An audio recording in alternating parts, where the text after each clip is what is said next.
right, guys. Says that. Yeah, right. Progress. That's right. I was trying to find a It's different sexy. voice, but that's the only one I could find. All right. Well, here we are back with Derrick Procell and Terry Abrahamson. Thank you guys so much for sharing your songs with the Blues Hounds and letting me try and take a stab at them. I'm thrilled beyond belief that you guys like my take on Broke the Mold. So I was a little nervous. So I'm glad that you liked it. So that's cool. But as happy as I am with that, I'm even more happy with the Blues Ain't Never Been So Blue. I think, in my opinion, that we hit it on this. So I'm very Cool. interested in hearing your opinions. Before we dig in, though, obviously this song, as people will hear as it goes on, lots and lots of tips of the hat to all the big, influential blues folks. Straight on Chicago blues. You had a harmonica playing the whole time. I don't have a harp in my band, so it's a little more guitar centered. But I'm happy with what I came up with. So can you please give some input? In truth, as opposed to Broke the Mold, which I kind of considered as a more finished product, and I had that included on my album from whatever it is now, 5 years ago, Why I Choose to Sing the Blues. Blues Ain't Never Been So Blue was really just a demo, that I did right here in my little room.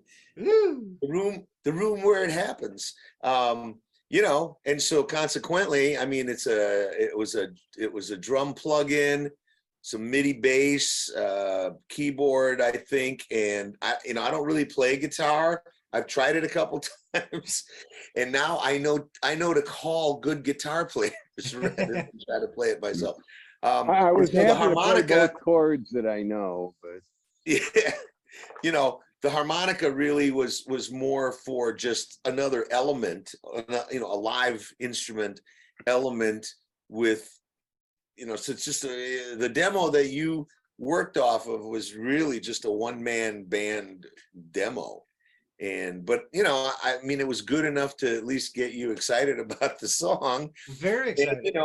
And Terry's words, man. I mean, Terry's okay. I'm gonna do a little shameless plug here.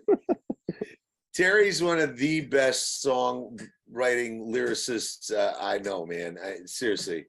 Like I said earlier, we've been writing songs for about 10 years, and ever since the very first one, I don't know, what do we have now, Terry? About like 100 songs or something that we've written, maybe more. You're the one that's counting. I don't know. I gotta save my brain cells for something else. But Yeah. There's been a lot, and they never get old. They're always something different and fresh. And like I say, Derrick's the alchemist. He turns my lyrics into magic. Well, when they come in, I haven't put music to everything he's given me.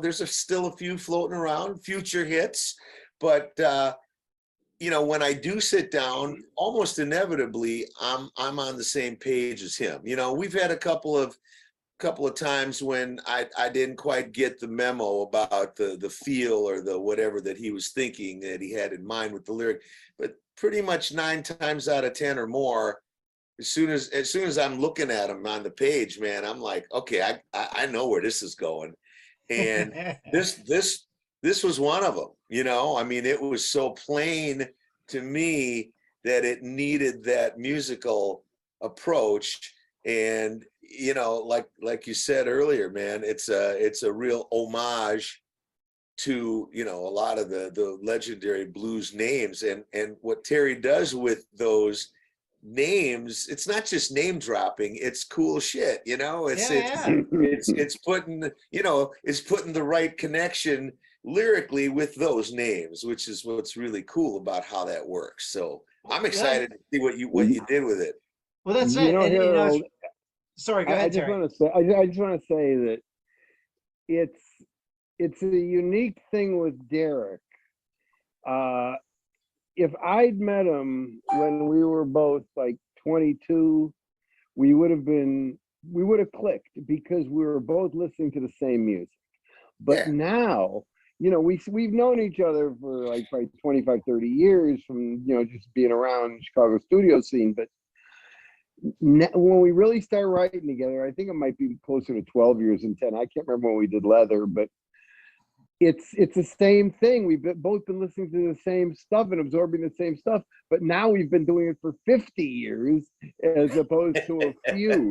So we really are two sides of the same coin, and it just makes it easier for this stuff to organically turn into something cool that we think so is awesome. cool anyway. Well, thank you for sharing the background on that. It's awesome to hear, you know. And like you said, Derrick, you know, the allusions to the different blues greats take a little bit of their personality or a little bit of what everybody knows them for, or their image or their persona. So like you said, it's in no way, to me, it didn't sound at all like name dropping. It was more like an homage to each one and given a little chunk. And I kind of took that a little bit further with the Albert King part, because that was my biggest influence when I was learning to play guitar. So I'll be interested in seeing if you hear that. Excellent. Cool. As I also, when Derrick and I first did this demo, I played it for the children of Coco and Muddy and Howlin' Wolf and Willie Dixon, all of them, and I mean, not together. Right. There wasn't like, you know, a theater, but I sent them and they all dug it. So I'm excited for them to hear this. Oh, you just bumped it up about 5 notches. That's great. There you go. Oh man, that's fantastic. Well, yeah. Well, I'm interested in hearing what you think. I took over my version of the harmonica vibe with my guitar because we don't have a harp in the band, and I'm extremely satisfied with what we turned up. So I hope that you are too. Cool. I'm excited. You know, I knew these people, and I wrote it to them. It's like a love letter, kind of. Well, that's so funny that you say that, or interesting that you say that, because that's how I felt when I wrote New Manish Boys. I wrote it to be sung by me and Joseph to his father, you know, and I was so thrilled that he liked it and wanted to do it and did do it. So I noticed a parallel with, you know, your history, getting to spend time with all these great blues folks that I have never met, you know. So I'm a lot older than you are, man. Not much, 2 or 3 years. I'm even older than Derrick, and that's no easy feat. That is no easy feat. All right. Well, hey, let you take a listen to it, see what you think. I think I got this all set right. Let me check. All right. Share sound. Yeah, share. We are ready. Should let it go. So we'll give it a shot. The blues ain't never been so blue, through the filter of me. Hopefully you like it. Let me know if you can't hear it. Oh, yeah. Yeah.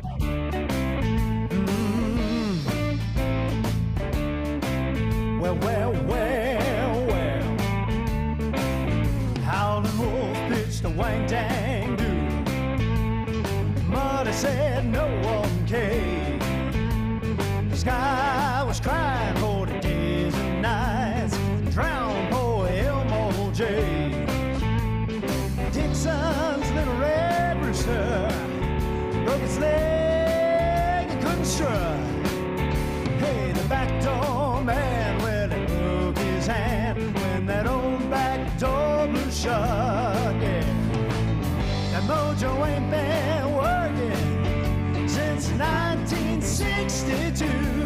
Whoa, you know the blues ain't never. The blues ain't never. I said the blues ain't never. The blues ain't never. Oh, the blues ain't ever been so blue. I'm gonna tell you all about it right now. Little Milton brought my groceries. You know there wasn't one damn grave. I paid the cost to be the boss, and everybody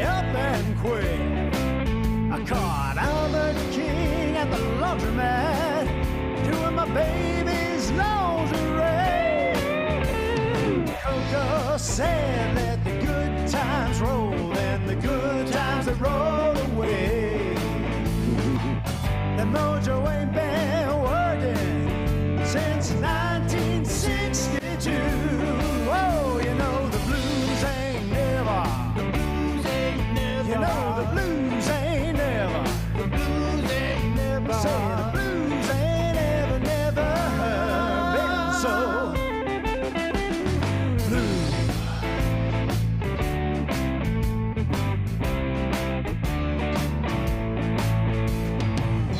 Born under a bad sign, that sign fell on my crib on the 7th hour of the 7th day. That sign brought 7 days.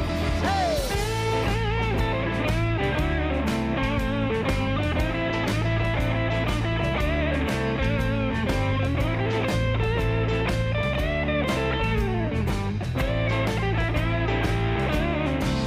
Now that Mojo ain't been working since 1962.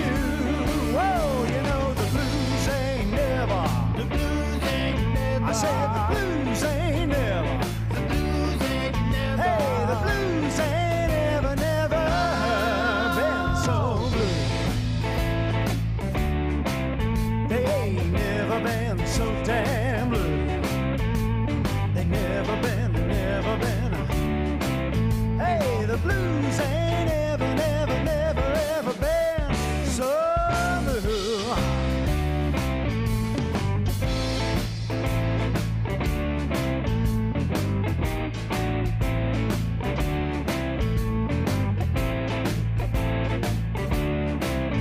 Hey!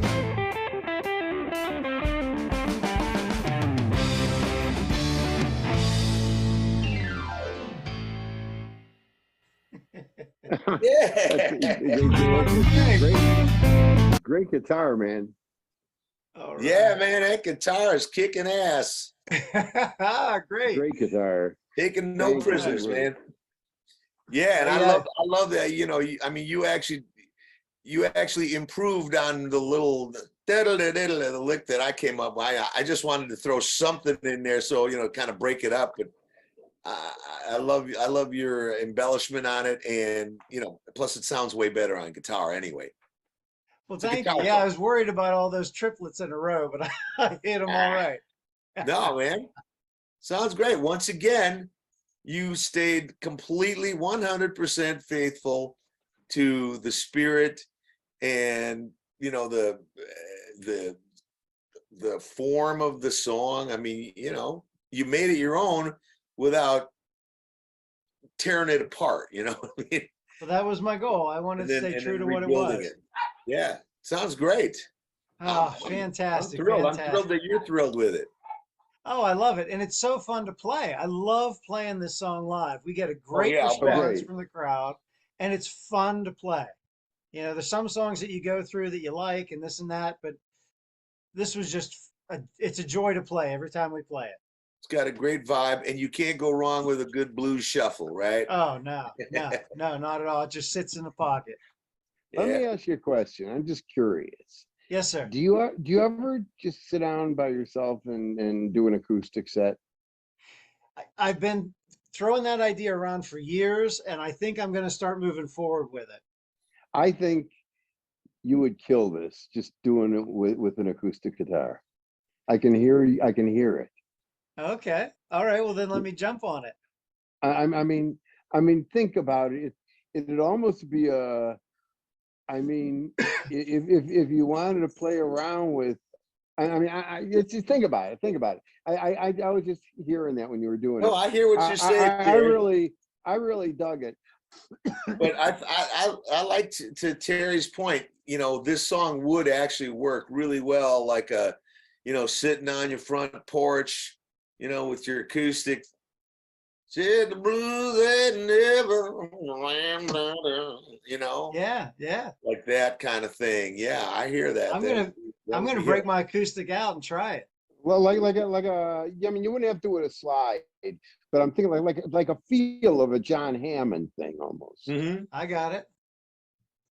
I got it. Well, let me dig in. You I'll know, let you know what I you come up just with. you gotta give it that snap though, you know, which you don't have to worry about with a band. But you think about like listen to No One Can Forgive Me But My Baby. It's a John Hammond song that Tom Waits wrote for him. Okay. And Tom Waits just went backstage and said, I got a song for you, man. And he I don't know how he sang it, but it's a really cool song, and it's a fun song to kind of steal that groove from.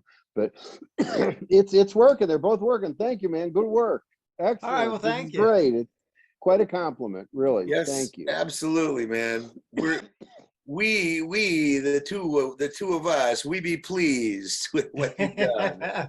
Well, you're the biggest people I was concerned with being pleased, so that's all right. You know, it's funny you said that. I certainly wouldn't put it out there so we can talk about it on our own later. But you know, I was thinking about if you after the album comes out on October 7th, you have a chance to hear all my stuff.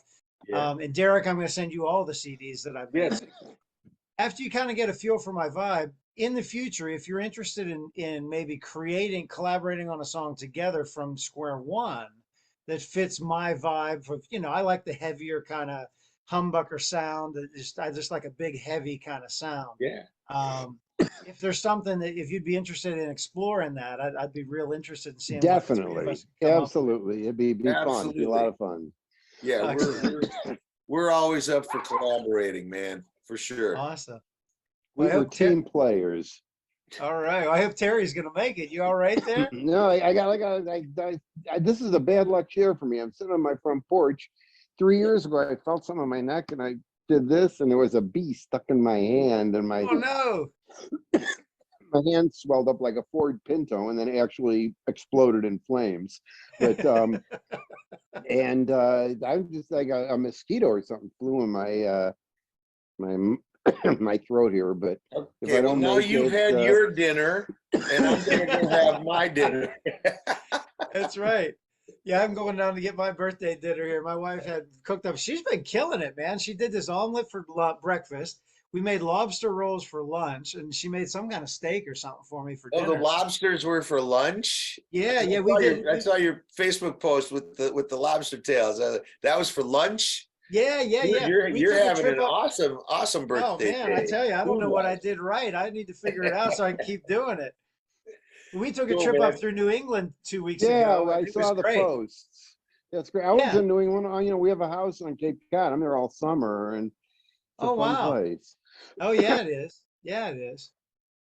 All right. Well, hey, let me let you guys roll. I'm going to turn off the recording here, but thank you so much for giving me your input. We'll try So and get when this are we up gonna on when are YouTube. we gonna get CDs? When is this official? The CDs come. I'm going to be in Mexico for a little while, but the CDs are coming the end of September. The album is called Quattro. It officially releases on October 7th. And I hope to have copies of the CD to you guys before the album releases, if that's all right with y'all. Right on. That's great, That's man. excellent. Thank you. Well, thanks so much for doing this with me. This was excellent. I'm going to hit the recording right here. Do you All have right, like man. are you doing like do you have a PR person for this? Are you doing that yourself? Or? Yeah, I'm just doing myself. So if there's anybody out there that wants to help me PR this, I am all ears.